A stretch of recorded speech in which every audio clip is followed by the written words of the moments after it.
오후에 하나님 말씀 보도록 하겠습니다. 요한복음 16장 13절, 14절 두 구절을 보도록 하겠습니다. 다 찾으신 줄 알고 제가 받들어 읽겠습니다.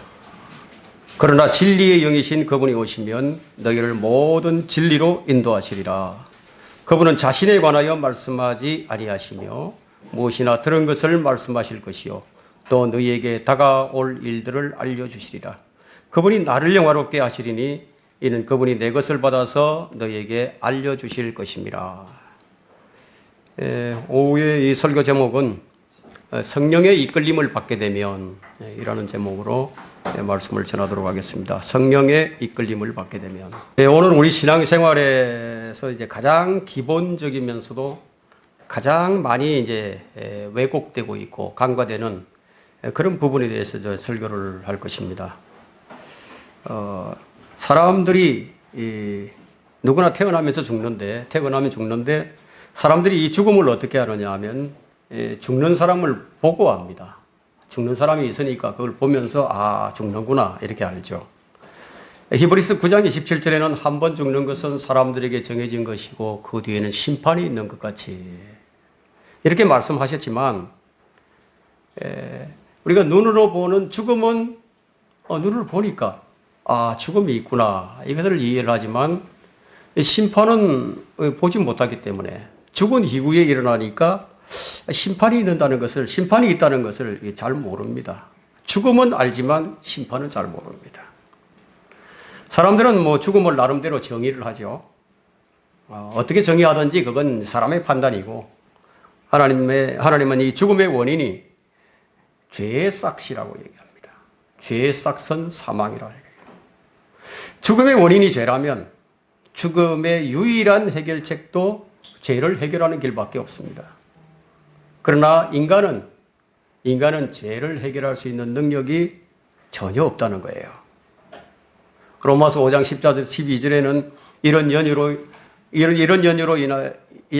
연유로 한 사람에 의하여 죄가 세상으로 들어오고 그 죄에 의해서 사망이 왔으니 그리하여 모든 사람이 죄를 지었으므로 사망이 모든 사람에게 전달되었느니라. 자, 이렇게 말씀하고 있는데 창세기의 시작부터 인류의 역사를 영적으로 또 신학적으로 그 정확한 의미를 적용하고 풀어주는 책이 뭐냐 이게. 이 바로 로마서예요. 창세기 2장부터 3장의 이 사건을 여러분들 다 잘 알고 계실 겁니다.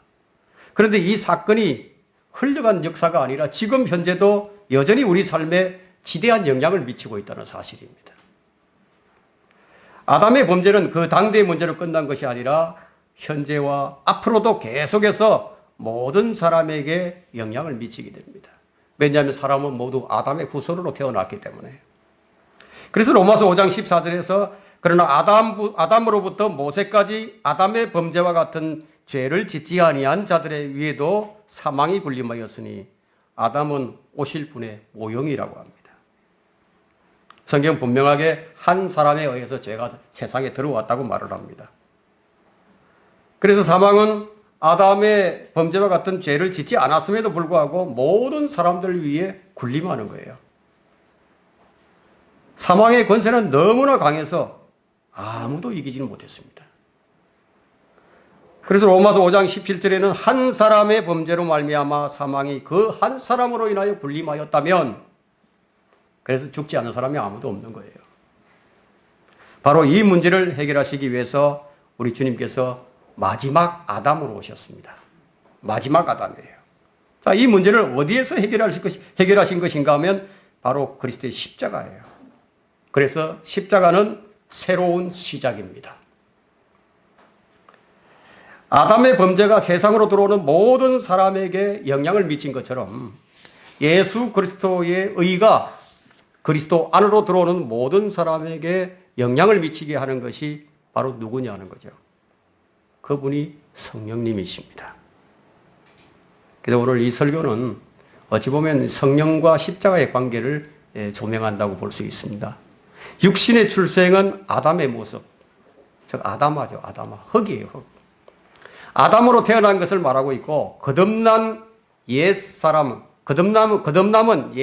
죽고 또 새 사람으로 태어난 것을 이제 말하는데 육신으로 난 것은 육이요 성령으로 난 것은 영이니라. 보면 아담 대 예수 그리스도예요. 아담 대 예수 그리스도. 자, 이 영적 출생은 예수 그리스도의 본성을 우리 안에 주시고 이 본성으로 살아가도록 하셨습니다. 그리스도인이 된 것은 우리에게 가장 값지고 가장 큰 복 중에 하나예요. 장차 우리 모두는 주의 영광을 보는, 우리 모두는 주의 영으로 말미암은 것 같이 영광에서 영광으로 이르는 똑같은 형상으로 변모되느니라. 예수 그리스도와 똑같은 형상으로 변모될 것이라는 얘기죠. 이 역사를 누가 이루시느냐요? 성령께서 이루신다는 겁니다. 예수님은 하나님의 유일한 독생자십니다. 성령께서 믿는 사람들 안에 자신의 생명을 주심으로써 지금 많은 하나님의 아들이 태어나게 하셨어요. 지금 수많은 하나님의 아들들, 여러분들이 모두가 하나님의 아들들입니다. 십자가는 하나의 미랄로 자신의 생명을 내어주신 것이죠. 그래서 많은 열매를 맺게 해주셨습니다. 지금도 맺고 있죠. 십자가는 2000년 전에 한 번 주님께서 지셨지만 그것으로 끝난 것이 아니라 십자가는 지금 현재 우리에게 어떤 의미가 있으며 또 성령과 십자가는 어떤 관계가 있는지 그것을 좀 살펴보고자 합니다. 자, 주의 영이 내게 임하시면 첫 번째, 우리를 그리스도의 십자가로 이끄십니다. 왜냐하면 우리가 먼저 우리의 죄를 해결해야 할 필연성이 있기 때문이에요. 그래서 우리를 그리스도의 십자가로 이끌어 가십니다. 하나님께서는 세상을 이처럼 사랑하셨고 그 사랑을 어디에서 나타내셨냐면 갈보리 십자가에서 나타내셨습니다. 하나님의 사랑은 지금도 지속되고 있지만 이 사랑은 오직 갈보리 십자가하고만 연관이 있다는 겁니다. 하나님께서 지금도 죄인들을 사랑하고 계신다고 착각하시면 안 된다 이거예요. 하나님께서는 구원받지 못한 사람들에게 물론 자비를 베푸시고 은혜를 베푸시고 회개에 이르도록 선하심을 베푸시고 또 예수 그리스도를 영접할 수 있는 기회를 늘 주시기는 하시지만 사랑하지는 않는다 이거예요. 구원받지 못한 사람을 사랑하지 않으신다 이거예요. 하나님께서는 아들을 믿고 아들을 사랑하며 그 안에 거하는 자만을 사랑하시는 거예요. 그 그리스도 안에 있지 아니하고 그리스도 밖에 있는 자들을 위해는 뭐가 있죠? 하나님의 진노가 있는 거예요. 말하자면 사람은 나무로 표현되죠. 이게 나무로 표현되는데 그 나무 위에 도끼가 딱 나무 뿌리에 놓여져 있는 거예요. 그것이 믿지 않는 사람들의 상태예요, 지금. 그래서 죄인들에게 성령께서 임하시게 되면 어디로 이끌어 가시냐요? 십자가로 이끌어 가시는 거예요. 요한복음 16장 8절에는 그분이 오시면 죄에 대하여, 의에 대하여, 심판에 대하여 세상을 책망하시리라. 이 사람들은 하나님은 사랑이시다. 이 사랑을 남발하지만 하나님께서는 죄인들에게 조용히 어디를 가리키시냐면 갈보리 십자가를 가리키시는 거예요. 하나님께서는 갈보리에서 그분의 사랑을 온전히 나타내셨거든요. 그것을 보라 이거예요. 성령께서는 세상에 대해서 세 가지를 책망하시는데 그것이 죄, 그리고 의, 심판이에요. 성령님께서 오셔서 죄에 대해서 선고하시고 의에 대해서 선고하시고 심판에 대해서 선고를 하셨어요. 유죄 선고를 하신 거예요. 늘 죄인들이다 딱 선고를 하셨다 이거예요. 그래서 성령께서 오시면은 내 양심의 가책을 느끼게 하시네요. 그리고 예수 그리스도의 의와 그분의 심판 앞에서 이 세상이 꼼짝 못하도록 만드신다고 지금 말씀하고 있는 겁니다. 왜 이렇게 하시는가? 네? 왜 이렇게 하시는가? 그분의 보혈이 아니면요, 우리 죄 씻음이 불가능하거든요. 그래서 그분이 오시면 그리스도를 믿게 하시는 거예요. 그래서 죄에 대하여라면 그들이 나를 믿지 않기 때문이요. 요한복음 16장 9절에 말씀하셨죠. 누구든지 파라오처럼 마음을 완고하게 하지 않으면요, 복음을 통해 누구나 구원을 받는 거예요. 성령께서 바로 이런 사역을 하십니다. 그래서 자연인은 주를 믿지 않는 것이 죄라는 사실을 스스로 깨달을 수가 없어요. 이 세상 사람들은 내가 주님을 안 믿는 것이 이 죄라는 사실을 못 깨닫죠. 그 죄를 깨달을 수 있게 해주시는 분이 성령님이시대요. 그래서 성령의 인도하심이 없으면 불가능한 거예요. 왜 주를 믿지 않죠? 사람들이 왜 주님을 안 믿습니까? 이상하게 생각할 거 없어요. 성령의 음성을 거역하기 때문입니다. 의에 대해서 세상을 책망하시는 성령의 방법이 아주 특이한데 예수 그리스도 오직 그분의 의를 선포하심으로써 세상을 책망하시는 거예요. 예, 여러분은 주 예수 그리스도께서 부활하셨고 또 주님께서 아버지 하나님께로 가셨다는 사실을 어떻게 아셨죠? 그분께서 우리 하나님의 의라는 사실을 어떻게 아셨죠? 성령께서 여러분에게 그것을 가르쳐 주셨기 때문에 아는 거예요. 예수 그리스도를 죽은 자들로부터 살리신 분이 하나님이시죠. 그분의 영이 바로 성령님이십니다. 이분께서 예수 그리스도가 의이심을 가르쳐 주신다는 거죠. 우리 스스로는 알 수 없다는 거예요. 심판에 대하여도 마찬가지입니다. 심판에 대해서도 성령께서는 이 세상을 책망을 하시는데 이 방식 또한 의에 대해서 한 것처럼 아주 독특합니다. 심판으로 세상을 꼼짝 못하게 하시는 거예요. 자, 이 세상의 통치자, 이 세상의 통치자는 마귀인데 믿지 않는 자들은 싫든 좋든 모두가 다 마귀의 지배를 받습니다. 바로 이 마귀가 갈보리 십자가에서 심판을 받았죠. 이것을 우리가 어떻게 알죠? 여러분 공부해서 아는가요? 공부를 해서 압니까? 성령께서 가르쳐 주시기 때문에 알죠. 공부해서 아는 것은요, 내 마음에 와닿지 않아요. 내 마음에 심겨지지 않아요. 성령께서 역사하셔야만 내 마음에 심어집니다. 왜 여러분은 어째서 주님 앞에 무릎을 꿇죠? 성령님께서 그렇게 만드신 거예요. 무릎을 꿇을 수 있도록. 성령의 인도하심이 아니면 우리 스스로 할 수 없는 거예요. 초자연적인 현상이죠, 이것이. 그래서 우리는 하나님께 전적으로 감사하는 겁니다. 그냥 전적으로 감사하는 거예요. 거기에는 내가 조금이라도 내 힘이 들어가지 않았어요. 내 무엇이 안 들어갔어요. 전적인 은혜입니다. 무엇이든지 우리는 감사하는 거예요. 주님께서는 이런 보이지 않는 초자연적인 현상들을 제자들에게 주시면서 하신 말씀이 뭐라고 말씀하셨냐면 요한복음 16장 12절을 한번 보세요. 내가 아직 너희에게 말할 것이 많이 있으나 지금은 너희가 그것들을 감당할 수 없느니라. 여러분들은 아마 성경 지식이 이제 올라갈수록 좀 하고 싶은 말들이 이제 많이 있을 것입니다. 그러나 상대방이 그것을 수용할 수 없을 때는 자제하는 것이 좋습니다. 뭐 들려줘봐야 뭐 눈으로 멀뚱멀뚱 뜨고 무슨 말을 하고 있는지 어리둥절할 뿐이죠. 그리고 이런 까닭에 주님께서는 어떤 특별한 진리에 대해서는 유보해 두신다 이거예요.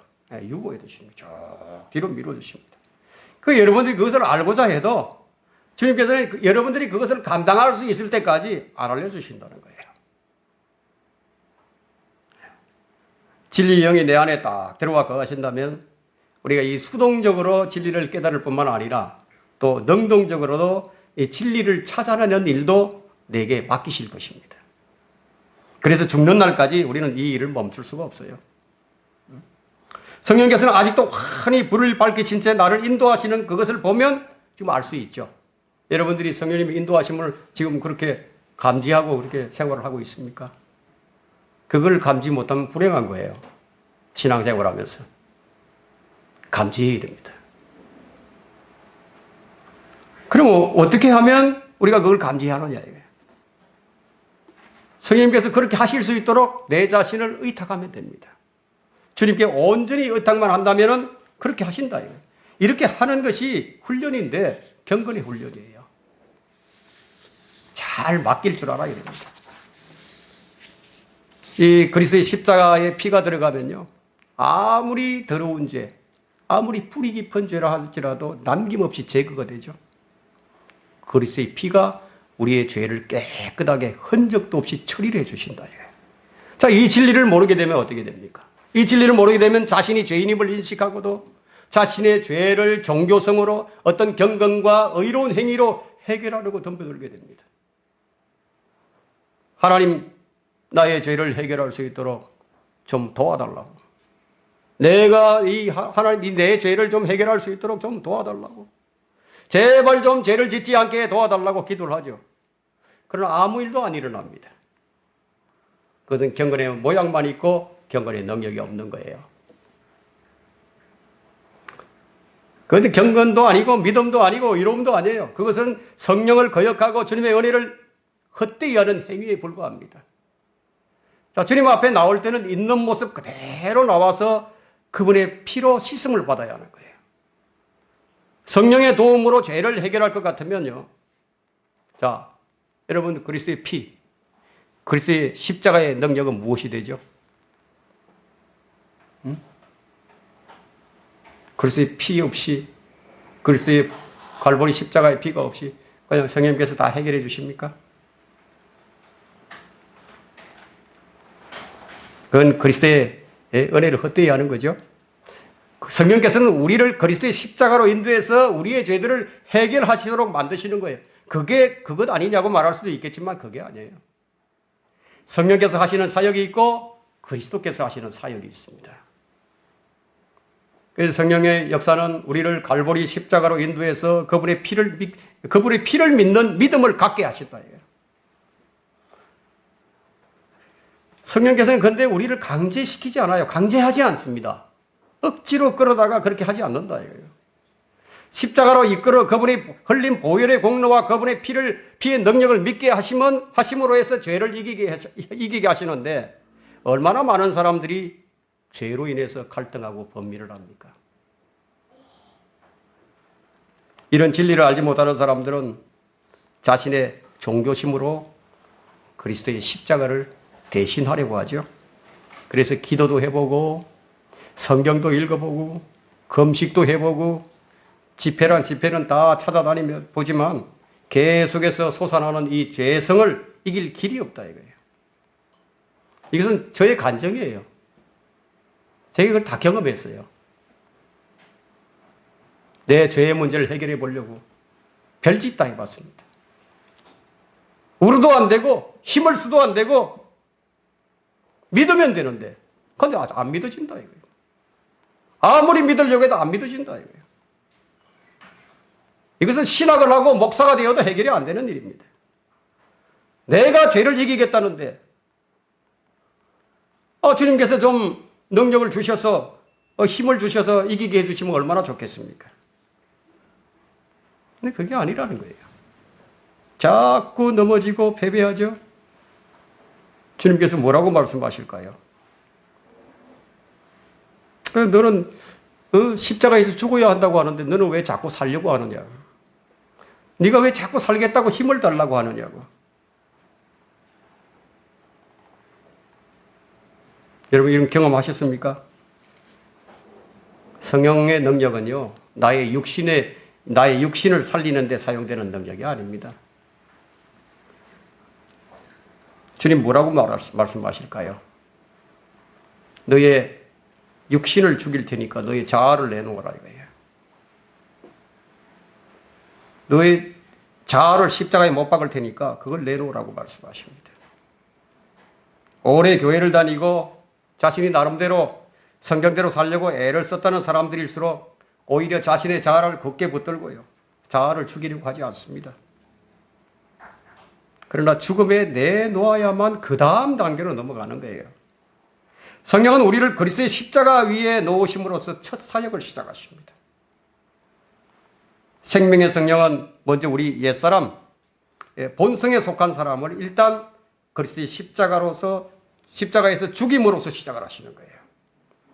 그래서 모든 그리스도인들은 옛사람을 십자가에 못 박은 채 새롭게 태어난 사람들입니다. 그런데 이런 사람들이 있죠. 기도 중에 나는 성령을 체험했다고. 그래서 나는 이제 구원을 받았다고. 내 속에 있는 죄의 뿌리가 다 뽑혀졌다고. 이제 나는 승리의 삶을 살게 되었다고. 이렇게 말하는 사람들이 적잖아 많이 있습니다. 그것은 마귀에게 속은 거예요. 성령께서는 십자가의 피의 능력을 의지하게 하십니다. 주님의 피는 죄를 깨끗게 하는 피라고 계시록 1장 5절에 말씀하고 있죠. 우리를 사랑하시어 자신의 피로 우리의 죄들에서 우리를 씻으시고, 죄는 피로 씻겨집니다. 다른 것으로는 결코 씻을 수가 없습니다.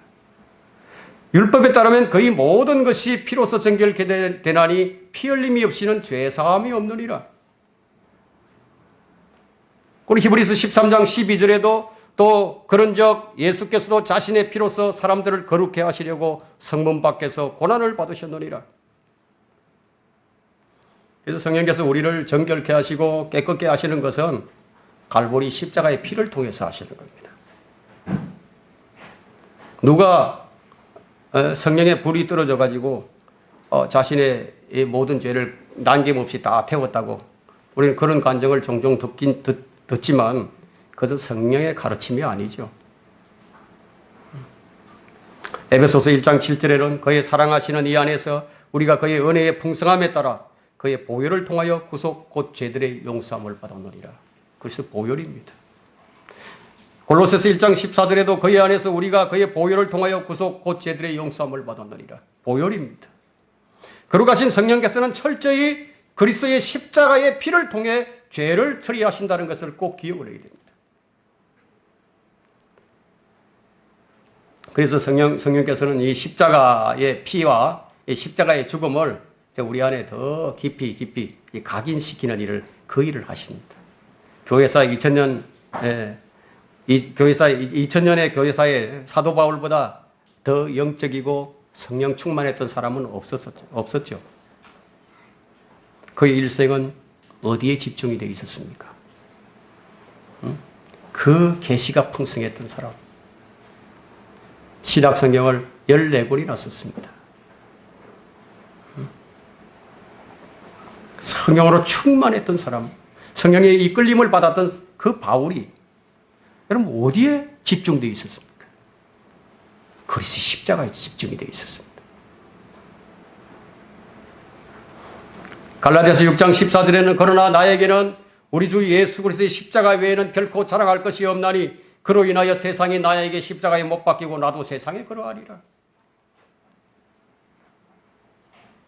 성령의 계시가 풍성한 사람으로 성령에 대한 말씀을 가장 많이 기록한 사람입니다. 바울이. 그랬던 그가 오직 그리스도의 십자가만을 자랑한다고. 이것이 성령 충만한 사람의 특징이에요. 성령 충만한 사람의 특징은 그리스도를 나타내는 일을 합니다. 성령의 역사가 그것이기 때문에. 그래서 거듭난 사람은요, 십자가에 못 박힌 사람이에요. 그 그리스도와 함께 죽지 않은 사람은 성령을 결코 알 수가 없습니다. 지금은 어느 시대보다도 진리가 혼미한 시대인데 성령에 대한 가르침은 많지만 영들의 분별력이 없는 시대입니다.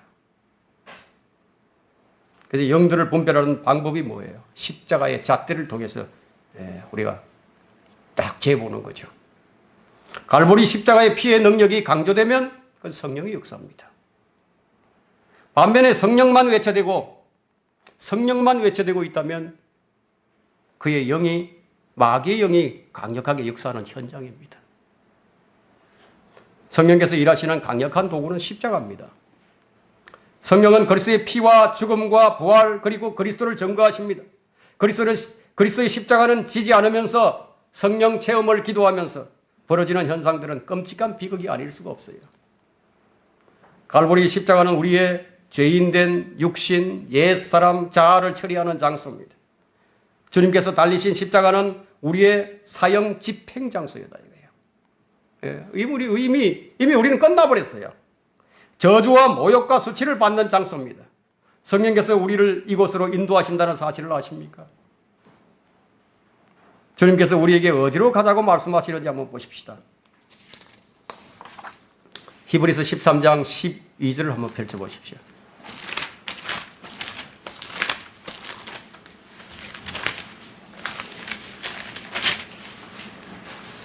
성령께서 우리를 데리고 가시는 데가 어딘지 한번 봅시다.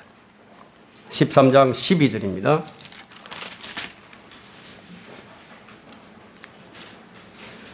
그런즉 예수께서도 자신의 피로써 사람들을 거룩하게 하시려고 성문 밖에서 고난을 받으셨느니라. 13절에 그러므로 우리도 그의 수치를 짊어지고 진영 밖에 있는 그에게로 나아가자. 우리가 누구의 수치를 짊어져야 합니까? 우리도 그의 수치를 짊어지고. 그래서 십자가의 길은 영광의 길이 아니에요. 주님은 어디 계십니까? 주님의 갈보리는 예루살렘 진영 안에 있는 것이 아니라 진영 밖에 있습니다. 그래서 성문 밖으로 나가자는 거예요. 성령의 인도하심이란 곧 성문 밖 갈보리 언덕으로 길을 안내하신다는 뜻이에요. 만약에 이끌림을 받아 갔는데 가보니까 그곳이 갈보리 십자가가 아니라 예루살렘 성전이거나 아니면 헤롯의 왕궁이거나 아니면 사내들인 공회라면 성령이 아니라 마귀의 이끌림을 받은 거죠. 예루살렘 성전은 위선과 율법주의를 상징하는 대표적인 장소입니다. 율법의 정신보다 형식을 자랑하는 곳이에요. 헤롯의 왕궁은 탐욕과 재물과 세상의 권세를 상징하는 곳입니다. 마귀는 교회를 이런 쪽으로 이끌고 가는 거예요. 사내들인 공회는 주님을 죽이려고 모의하는 살인자들의 회합 장소입니다. 그리고 여러분들이 종교회의나 교단이나 성경이 아닌 어떤 사람들의 의견을 따르고자 한다면 어디로 가야 되죠? 갈보리 십자가 아니라 그곳으로 가면 됩니다. 성령께서는 그런 곳으로 성도들을 이끌어가지 않습니다. 진영 밖에 있는 갈보리 십자가로 우리를 이끌어 가십니다. 그래서 십자가는 수치와 모욕의 현장이지만 이 십자가를 질 때만 우리는 성령의 정확한 인도함을 받게 된다는 사실이에요. 영광에서 영광을 이루는 이 변화를 경험할 수 있는 곳이 이곳입니다. 십자가를 통해서 육신의 자아를 온전히 못 박은 채 주님이 주시는 부활의 새 생명으로만 살아갈 수 있다면 우리는 성령의 놀라운 은혜의 그 풍성한 복들을 누릴 수가 있을 것입니다. 주의 영이 임하시면 두 번째, 우리를 철저하게 그리스도 중심으로 만들어 가십니다. 우리를 하나님의 아들의 형상과 일치하게 하시려고 예정해 두셨다고 로마서 8장 29절에 말씀하죠. 그리고 에베소 4장 30절에는 우리 몸의 구속을 약속해 주셨죠. 여기 예수 그리스도와 똑같은 형상, 이 일은 누가 이루시느냐? 성령께서 이루십니다.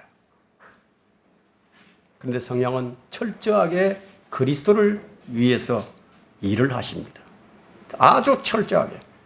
그래서 오늘 본문 요한복음 16장 13절에 그러나 진리에 여기신 그분이 오시면 너희를 모든 진리로 인도하시리라. 그분은 자신에 관하여 말씀하지 아니하시며 무엇이나 들은 것을 말씀하실 것이요 또 너희에게 다가올 일들을 알려주시리라. 그분이 나를 영화롭게 하시리니 이는 그분이 내 것을 받아서 너희에게 알려주실 것입니다. 성경이 이렇게 말씀하고 있는데 그럼에도 여러분들이 모든 진리로 인도함을 받고 있지 못하다면 그것은 무엇을 의미하죠? 성령의 인도함을 안 받고 있다는 거죠. 그죠? 왜 사람들은 진리에 관심이 없을까요? 왜 진리를 들어도 못 깨달을까요? 그래서 성령과의 관계가 있는 겁니다. 성령께서는 누구를 영화롭게 하십니까? 나를 영화롭게 하는 것이 아니라 예수 그리스도를 영화롭게 하십니다. 누구의 것을 받아서 알려주십니까? 예수 그리스도의 것을 받아서 알려주십니다. 그래서 성령은 철저하게 그리스도의 중심입니다. 성령의 인도함을 받는 사람은요, 그 생활 패턴이 온전히 그리스도의 중심이 되어 있는 거예요. 이 말씀은 너무 중요한 겁니다. 성령의 인도함을 받아서 그리스도의 중심이 되어 있는 사람은 어떻게 자신을 자랑하죠? 그건 불가능한 일이에요. 성령의 인도함을 받고 있다면 자신을 결코 자랑할 수가 없다. 그리스도의 중심이 되어 있는데 자랑이 예수 그리스도예요. 이 말씀은 너무너무 중요합니다. 왜냐하면 거짓된 자를 가장 쉽게 판별할 수 있는 방법이기 때문에. 그래서 성령으로 충만한 사람들은요, 그 입에서 뭐가 나옵니까? 그리스도가 나오는 거예요. 그리스도로 충만한 사람은 그 사람을 통해서 그 사람의 이미지가 그리스도예요. 그래서 그리스도 성령의 인도함을 받으면 받을수록 그리스도를 높이고 더 찬양하게 되는 거예요. 나의 주, 나의 하나님, 나의 구원주, 오직 그분만. 그래서 그리스도의 모든 것들이 내 안에서 그대로 형성되어 가도록 이 성령께서 그 일을 하시고 계신다는 거예요. 그래서 그리스도의 인격, 그분의 성격, 성품, 그분의 능력을 우리 안에서 실체화시키시는 분이 성령님이시다 이거예요. 그래서 성령이 그리스도의 영으로 불리는 거예요. 그럼에도 내적인 변화가 없는 것은 무엇을 말하고 있죠? 변화 없는 신앙은요, 경건의 능력이 없는 신앙입니다. 뭐 박사학위가 몇 개가 있고 헬라어에 능통하고 히브리어에 능통하고 그렇다 하더라도 성경이 말하고 있지 않다면 그건 모두 거짓이에요. 그리스도인은요, 정직해야 합니다. 하나님 못 속이잖아요. 다 보시고 계시는데 뭘 속입니까? 정직합니다. 한 입으로 두 말하면 안 된다 이거예요. 그가 성령으로 인도함을 받고 있다면 절대로 거짓말하지 않는다는 거예요. 무엇을 조작하거나 모함하거나 협의를 씌우고 툭하면 고소하는 자가 누구죠? 누가 고소를 합니까? 누가 이렇게 하죠? 마귀가 그렇게 하잖아요. 성경대로 믿는다면 성령께서 가르쳐 주시고 깨닫게 해주시는 진리만을 말할 뿐 절대로 자기의 사사로운 말을 함부로 입 밖을 꺼내지 않는다는 겁니다. 그럼 특히 이제 목사가요, 설교를 하면서 강단에 서서 설교를 하는데 아주 자신의 사사로운 옛일이나 꺼내가지고 얘기하고 있다면요. 자, 그걸 듣는, 그러면 그 성도들은, 그 양들은 뭐죠? 그냥 막 배를 졸졸졸 굶을 수밖에 더 있어요. 그러다 보니까, 뭐 배가 고프니까, 뭐 이것저것 그냥 기울이 보는 거예요. 여기도 가보고 저기도 가보고. 예? 그러다가 미혹의 악에 사로잡혀 버린다. 주의 영이 임하시면, 사실 주의 영이 임하시면 이것이 오늘 설교 제목이라야 합니다. 이 설교가 여러분의 마음에 살아있기를 바랍니다. 저는 어느 누구보다도 성령의 능력과 지혜가 여러분 안에 풍성하게 채워지기를 기도합니다. 그러나 정직한 마음, 바른 말씀을 갖출 때야 이게 주어진다는 거예요. 성령 충만, 성령의 능력을 구하는 동기와 그 이유가 아무리 좋아도 먼저 자신이 그리스도의 십자가 중심에서 벗어나 있지 않은지 충분히 살펴봐야 합니다. 나는 그리스도의 중심적이 되어 있는가? 살펴봐야 된다 이거예요. 내 생활 전체 영역에서 내가 그리스도의 중심으로 변화되어 있는가? 살펴봐야 된다 이거예요. 베드로가 설교로 3,000명을 구령을 하고 존 웨슬리나 디엘 무디나 찰스 피니 같은 사람이 수백만 명을 주님께로 인도한 것을 읽게 되면은 나도 그렇게 되었으면하고 생각하지 않는 사람은 아마 드물 겁니다. 그런 전기를 읽으면 그런 생각이 들죠. 나도 저렇게 되어봤으면. 그건 뭐 자연스러운 본능이에요. 성령의 능력에 대한 욕망이 생기는 것은 그건 성령의 욕구가 아니고요. 육신의 자연스러운 본성입니다. 우리가 오직 능력이라는 것에만 관심을 가지게 될 때는 자신을 아주 지극히 위험한 상태로 몰고 가고 있다는 거예요. 마귀가 바로 그런 틈을 타서 무엇을 줍니까? 모조품을 주거든요. 조작된 것을 줍니다. 그래서 은사도 마찬가지예요. 한국 교회가 성령의 은사들을 열망하자마자 무엇이 주어졌죠? 방언이 주어졌어요. 신유의 은사가 주어졌습니다. 예언한다고, 투시를 한다고, 통역을 한다고. 그래서 모조품 은사들이 한국 교회를 장식해 버린다. 우리가 가져야 할 최상의 열망이 무엇이죠? 우리가 갈망해야 할 최상의 은사가 뭐죠? 사랑이에요. 사랑이에요. 그리스도를 아는 것이어야 합니다. 사랑과 그리스도를 아는 지식으로 우리가 자라가는 거예요. 왜냐하면 성령께서는 그리스도 중심으로 우리를 이끌어 가시기 때문이에요.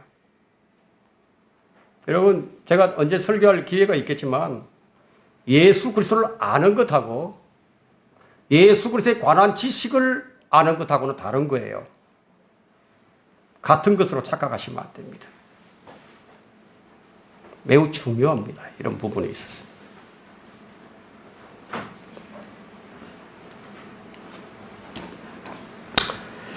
자, 성령 충만을 구하는 것 역시 그리스도의 중심에서 분명한 동기와 목적에 기초를 해야 됩니다. 육신이 처리받지 않는 자는요, 항상 그럴듯한 명분으로 이 동기와 목적을, 그 자신의 욕망을 포장을 합니다. 그리고 숨긴 채, 그것을 은밀하게 숨긴 채 구하죠. 주님은 안 속으시는데. 아무리 그럴듯한 명분과 동기와 목적을 대면서 합리적으로 구한다 해도 주님은 그 마음과 영을 달아보시는 분이시다. 미혹의 영에 사로잡히게 되면 어떤 현상이 나타나느냐. 아주 열심히 섬겨요. 열정적으로 주님 섬깁니다. 근데 미혹의 영에 딱 사로잡히면 가장 중요한 예수 그리스도에 관한 부분보다 다른 부분들을 더 많이 말을 하게 됩니다. 그것을 더 많이 다루려고 한다 이거예요. 이것은 너무나 교묘해서요. 자세히 관찰하지 않으면 확인이 잘 안 됩니다. 그리스도의 피를 말하지 않는 것도 아니에요. 그리스도의 피를 얘기합니다. 미혹의 영에 사로잡힌 사람도요. 그리스도의 보혈을 얘기합니다.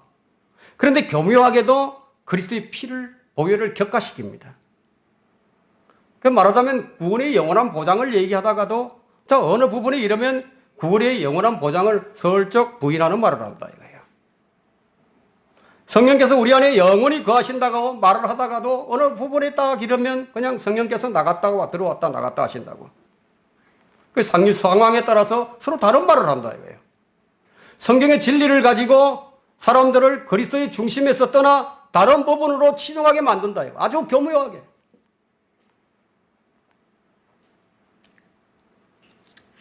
우리 성령께서는 자기 자아를 이 십자가에 못 박아 더 이상 자신을 위해서는 영광도 자랑도 칭찬도 구하지 않는 사람에게 풍성한 은혜를 부어주시지만 자아가 펄펄 살아있는 사람들에게 뭐라고 말씀하십니까? 먼저 갈보리 십자가로 가라고 얘기합니다. 미국의 아주 위대한 부흥사로 알려져 있는 D.L. 무디는요. 성령의 능력을 받기 위해서 몇 달을 갖다가 쉼없이 기도를 했는데요. 오 하나님 나의 마음을 준비시키시고 성령의 능력으로 내게 침례를 베푸소서 이런 기도를 했습니다. 그게 순서가 있어요. 마음이 올바르지 않으면서 능력을 구하는 것은 아주 위험합니다. 성령의 능력을 받는 것에 대해서 여러분이 어떤 환상을 갖지 않아야 합니다. 성령으로 우리를 충만케 하는 것, 능력과 지혜를 주시는 것은 낭만적인 무엇으로 생각하지는 말아야 합니다. 이미 말씀드린 대로 성령께서는 우리를 그리스도의 십자가로 인도하시고 십자가의 원리를 삶에서 구현해내도록 그렇게 이끄시고 믿음의 시련을 우리에게 보내시면서 원수 마귀와 싸워서 승리하게 하신다.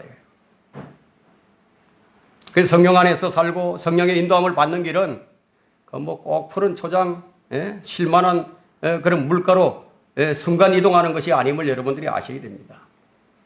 만일 여러분이 성령으로 충만하다면 교회와 세상을 볼 때 아마 큰 고통을 느낄 겁니다.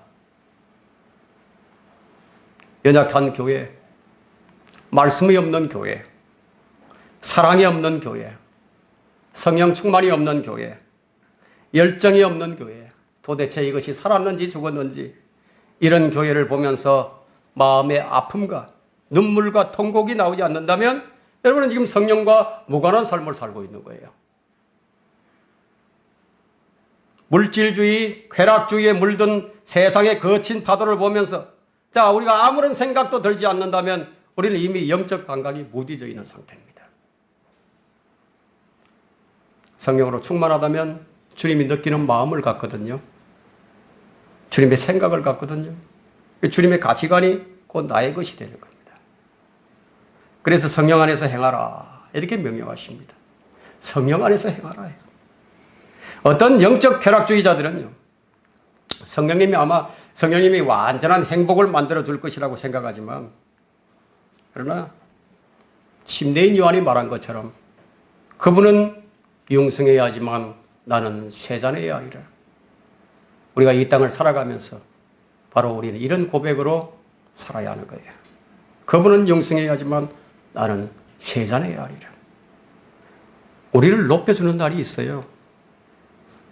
예, 우리는 스스로 높아지는 게 아니에요. 주님께서 우리를 높여주시는 날이 있어요. 그날까지 기다려야 하는 겁니다. 자, 이런 고백은 누가 하게 하죠? 그분은 융성해야 하지만 나는 쇠잔해야 하리라. 쇠잔해야 하리라. 누가 이 고백을 하게 만들죠? 바로 성령님이시라는 거예요.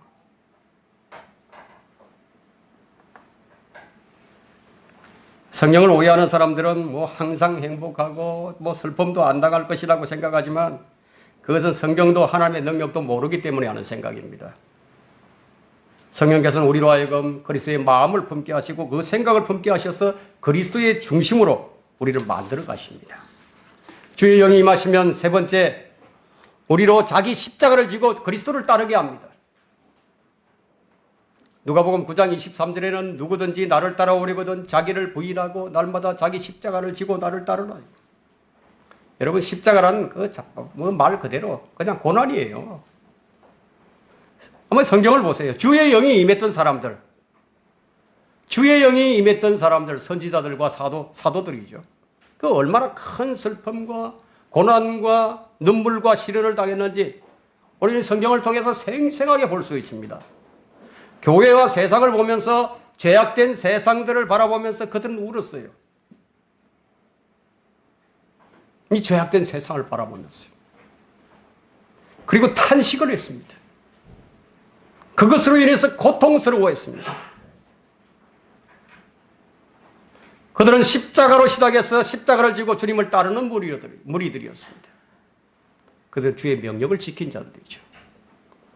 여러분이 성령으로 충만하고 십자가를 지는 삶을 산다면 세상은 여러분을 강력하게 대적할 것이라는 사실을 알아야 됩니다. 이전에는 아무 감각 없이 살아왔는데 이제 어느덧 강력한 대적들이 내 주변에 다 포진을 하고 있는 거예요. 이제 이런 사실들을 이제 자기가 느낀다 이거예요. 여러분은 필연적으로 어떤 근심과 슬픔, 그걸로 인해서 고난으로 가득 차게 될 것입니다. 여러분들이 주님께 성령을 충만케 해달라고 구할 때는요, 바로 이것을 달라고 하는 거나 마찬가지예요. 이미 마음속에는요, 세상과 죄와 육신과 원수로서 전쟁을 선포한 것과 같은 것이기 때문이에요. 내가 성령을 나에게 충만케 해달라. 전쟁은 또 치열해집니다. 때로는 여러분의 가장 가까운 동력자나 여러분의 지체들이 여러분의 원수가 될 수도 있어요. 여러분이 하나님의 영으로 충만하다면 아주 자주 마귀의 공격을 받게 될 겁니다. 성령으로 사는 삶은 십자가를 지는 삶이기 때문에. 그러나 걱정하지 마세요. 십자가에 자기 자아를 처리한 사람은요, 사람들의 태도에 영향을 받지 않습니다. 사람들이 나를 칭찬하고 높여주어도 그에 대한 기쁨이 없어요. 사람들이 나를 비난하고 욕을 해도 슬픔을 느끼지 않아요. 주님이 기뻐하시는 것에만 기뻐하고 성령이 슬퍼하는 것에만 함께 슬퍼하는 거예요. 이것이 자기를 부인하고 자기 십자가를 지고 가는 사람들의 특징입니다. 여러분들이 그렇게 살고 있다면 고난 중에서도 기쁨이 있을 것이고 폭풍이 몰려오더라도 여러분들은 평온함을 유지할 것입니다. 제자들이 주님과 함께 배를 탔는데 폭풍과 밀려오니까 두려움에 떨어요. 주님과 함께 있는데도. 여러분도 그런 사람이 되면 안 된다는 얘기죠. 주님이 우리 안에 계시는데.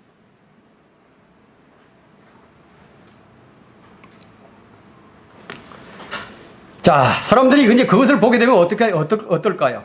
여러분 주위에 있는 사람들이 여러분들이 고난 속에서도 평온하고 이 기쁨을 유지하는 그런 여러분들을 보게 되면 어떻게 될까요? 얼마나 놀라겠습니까? 네? 그들은 결코 여러분 안에 있는 성령의 실체에 대해서 알 수 없죠. 성령 안에서 행한다는 말씀의 의미가 무엇인지 감이 잡혀야 됩니다. 그냥 말로만이 아니라 그리스도인은 체험하는 거예요. 체험의 신앙입니다. 그리스도의 십자가에 못 박힌 사람이 아니고서 어떻게 성령 충만한 삶을 살 수 있을까요? 그것은 절대 불가능한 일입니다. 만약 그런 사람이 있다면 그런 마귀에게 속고 있거나 자기 스스로 속이는 거죠. 성경은 말하기를 갈라디아서 5장 24절에 그리스도께 속한 사람은 그 육신을 욕정과 정욕과 함께 십자가에 못 박았느니라. 처형해버렸다. 지금 이 말씀은 뭐냐면 그리스도인이 해야 할 일을 말하고 있는 거죠. 그리스도인이 자신에게 스스로 부과해야 할 일이 바로 이 말씀이에요. 그 다음 절인 25절을 보면 우리가 알 수 있는데, 만일 우리가 그리스도 안에서 산다면 또한 성령 안에서 행하자. 우리가 그리스도 성령 안에 있다면 우리가 성령 안에서 행하는 거예요. 거듭난 그리스도인이라면 이미 그리스도 안에 있기 때문에 성령 안에서 살고 있습니다. 그러나 모든 그리스도인이 성령 안에서 행하는 것은 아닙니다. 이렇게 사는 사람은 아주 드물죠. 바로 우리가 추구하는 것이 바로 이것입니다. 성령 안에서 행하는 것. 우리는 지리적으로 지금 우리 육신 안에 있어요. 그리고 영적으로는 그렇지 않아요. 영적으로 우리는 성령 안에서 삽니다. 그러니까 성령 안에서 행하자는 것이죠. 우리가 성령 안에서 행하려면 바울이 말한 것처럼 어떻게 해야 되는? 날마다 나는 죽노라. 날마다 나는 이 방법 외에는 없어요. 날마다 나는 죽노라. 육신과의 싸움이에요. 이것은 전쟁입니다.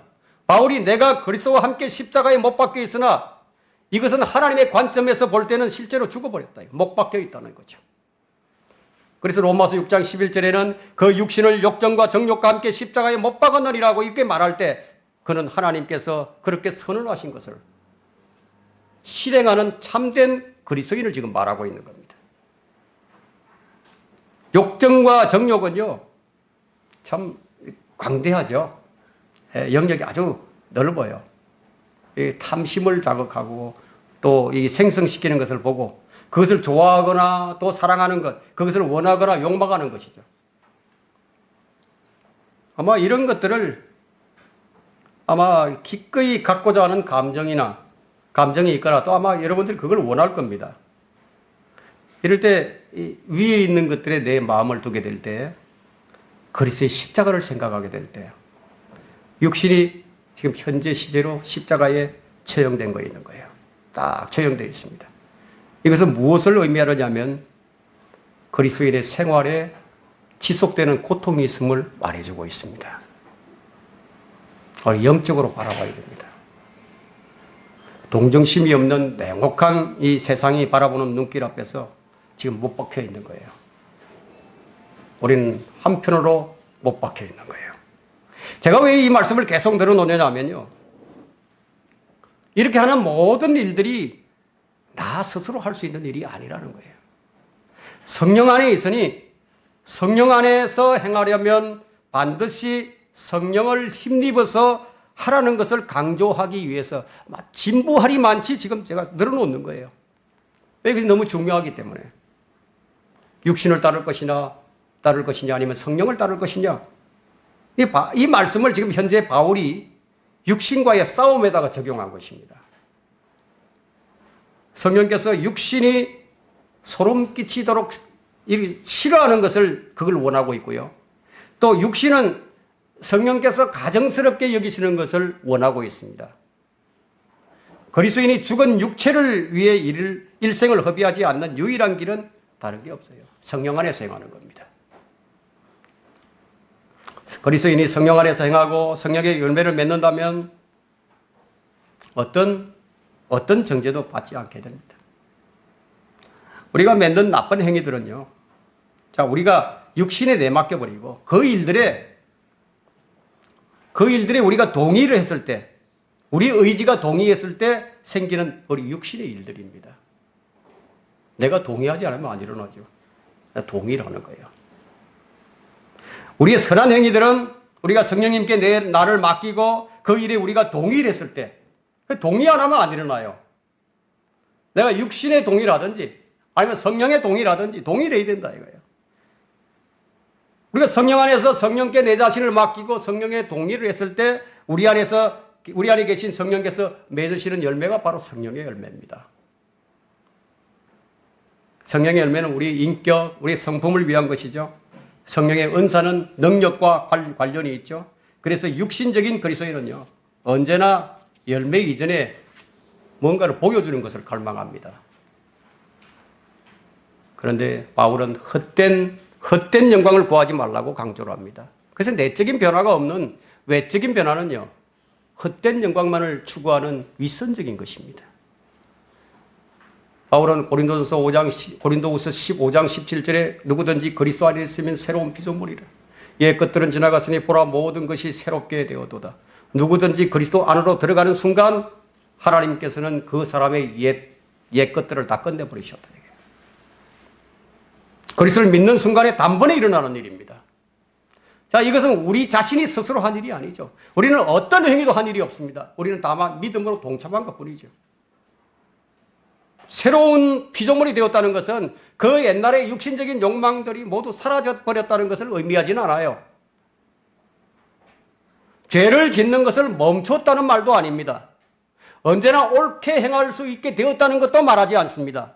그것이 의미하는 것은 전에 없었던 무엇인가가 내 안에 생겨났다는 거예요. 그것이 새로운 성품이죠. 곧 사물에 대한 새로운 관점인데 달리 말해서 그것은 영적인 성품이에요. 이것이 내 안에 있는 새 사람입니다. 이제는 전에 사랑하지 않던 것을 사랑하게 되고 전에 사랑했던 것을 미워하게 되고 이전 것은요, 이런 것들은 어떤 현상이냐면 내가 이렇게 변화되는 것은 이제 내가 새로운 피조물이 되었다는 증거입니다. 하나님을 향한 애틋한 마음이 생겨나죠. 하나님께 끌리는 마음이 자꾸 생겨난다. 자꾸 끌린다 이거예요. 우리 안에 거하시는 성령님께서 우리로 자기 십자가를 지고 주님을 따르도록 이끌으시기 때문에 자꾸 생겨난다 이거예요. 그래서 우리를 그리스도를 위해서 기꺼이 죽을 수 있도록 우리를 이끄신다는 거예요. 우리는 주의 말씀으로 인해서 목배임도 당할 수 있게 되는 거예요. 자신의 아내를 위해서 죽을 수 있죠. 심지어 형제들을 위해서 죽을 수 있죠. 목자들은 양들을 위해서 목숨을 내놔야 된다 이거예요. 이것이 어떻게 가능합니까? 그리스도께 속한 사람은 그 육신을 욕정과 정욕과 함께 십자가에 못 박았느니라. 이 말씀대로 되기 때문입니다. 이것이 우리 안에서 행하시는 성령의 역사예요. 그 성령과 십자가의 관계가 바로 이런 관계입니다. 성령은 십자가를 철저히 우리 안에서 실체화시키시고 삶으로 드러나게 하는 겁니다. 성령 충만이라는 것은 어떤 환상적인 것이 아니에요. 성령 충만한 삶이란 십자가에 완전히 자신이 못 박힌 상태로 사는 삶이 성령 충만한 삶입니다. 이것이 바로 십자가를 지고 가는 삶이에요. 우리가 어떤 고난을 받는 것을 가지고 십자가를 지고 가는 것이라고 생각하면 오산이에요. 주님께서 자기 십자가를 지고 나를 따르라고 하신 말씀의 의미가 바로 이런 것입니다. 자기를 부인하지 않고 어떻게 십자가를 질 수 있죠? 십자가를 지지 않고 어떻게 주님을 따를 수 있죠? 불가능하죠. 우리 육신이 그걸 싫어하는데 바로 성령님께서 우리를 변화시키셔서 그렇게 이끄신다는 거예요. 말씀을 정리하겠습니다. 성령으로 말미암지 않고는 누구도 그리스도인이 될 수 없지만 그리스도인이 되었다고 해서 모두가 다 성령 충만한 성도는 아닙니다. 마찬가지로 그리스도의 십자가와 부활이란 이런 기본적인 진리를 믿고 그리스도인이 되었다고 해서 모두 십자가를 지고 주님을 따르는 성도들이 아닙니다. 그래서 고린도전서 3장 1절에는 바울이 이런 말을 하죠. 형제들아, 내가 너희에게 영적인 사람을 대하는 것처럼 말할 수 없어서 육신적인 사람 곧 그리스도 안에서 영적 아기를 대함과 같이 하노라. 자, 이처럼 성령의 인도함을 받지도 않고 육신의 인도함을 받는 사람들이 있어요. 거기에는 뭐가 있죠? 거기에는 시기가 있고 다툼이 있고 분열이 있고 자기를 자랑하고 헛된 영광만을 추구합니다. 이들이 차마 그리스도인이라고 부르기에 민망한 사람들이죠. 하지만 지금 이 시대는 절대 다수가 영적 어린 아기들이 많이 있습니다. 이런 자들이 거듭나지 못한 자들과 보조를 맞춰가면서 어떤 일을 행하느냐? 십자가의 원수들로 행하고 있습니다. 그리스도인이 되어가지고 십자가의 원수들로 행한다 이거예요. 빌립보서 3장 18절에 이는 내가 자주 너에게 말하였고 지금도 눈물로 말하지만 많은 사람들이 그리스도의 십자가의 원수들로 행하고 있느니라. 십자가를 지지 않고 성령으로 충만할 수 있는가요? 불가능하죠? 십자가를 지기 싫어하면서 성령의 인도함과 성령의 은사들과 성령의 열매를 구한다고 한다면 얼마나 웃기는 일입니까, 이것이? 여러분은 성령으로 체험받을 준비가 되어 있습니까? 십자가를 지고 주님을 따를 준비가 되어 있습니까? 그럴 준비가 되어 있다면 이제 구해야 하는 거예요. 이제 구해야 합니다. 성령 충만과 지혜와 명철을 구해야 한다 이거예요. 날마다 새롭게 해주시기를 구해야 한다 이거예요. 날마다 성령의 인도함을 받을 수 있도록 구해야 한다 이거예요. 생각을 새롭게 함으로써 변화를 받아서 하나님의 선하시고 기뻐하시고 온전한 뜻을 입증할 수 있도록 여러분들이 구해야 한다 이거예요. 이것이 바로 성령님의 인도함을 받는 사람들입니다.